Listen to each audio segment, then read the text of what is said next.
Vladimir Vladimirovitch Poutine vient encore une fois de prouver que la Russie reste une puissance qu'aucune force au monde ne peut intimider. L'armée la plus redoutée de la planète vient de frapper fort et ce qui s'est passé à Pokrovsk va faire trembler les états-majors de l'OTAN et de l'Ukraine. Les 5 bataillons les plus puissants de l'Alliance ont été complètement neutralisés par les commandos russes dans une opération d'une précision et d'une rapidité déconcertantes. Ce que beaucoup pensaient impossible vient de se produire. La Russie vient de montrer que la provocation a un prix et que ce prix, c'est la défaite. Ce qui vient de se passer à Pokrovsk va marquer un tournant historique. Le monde retient son souffle. Tout a commencé par des mouvements à peine perceptibles sur le front Est. Pendant que les satellites occidentaux observaient le Donbass, les unités russes, elles, se préparaient en silence. Des convois discrets transportèrent du matériel lourd, des blindés et des systèmes de guerre électroniques vers les abords de Pokrovsk. Cette concentration de forces, soigneusement planifiée, annonçait déjà une offensive d'envergure. En parallèle, les commandos d'élite russes, les célèbres Spetsnaz, se sont infiltrés derrière les lignes ennemies, collectant des renseignements en temps réel et repérant chaque position stratégique. Leur objectif était clair, frapper fort, vite et sans laisser à l'ennemi la moindre chance de riposte.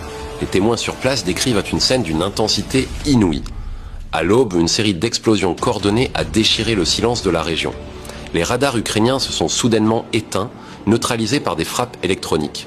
Quelques minutes plus tard, une pluie de missiles s'est abattue sur les positions fortifiées des bataillons ukrainiens et de leurs alliés de l'OTAN. En moins d'1 heure, les dépôts de munitions, les blindés et les centres de commandement ont été totalement détruits.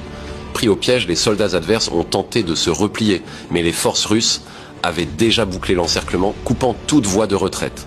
Selon plusieurs sources militaires, cette opération est un modèle de coordination et d'efficacité. Elle s'inscrit dans une stratégie militaire globale que Moscou perfectionne depuis plusieurs années, la guerre hybride.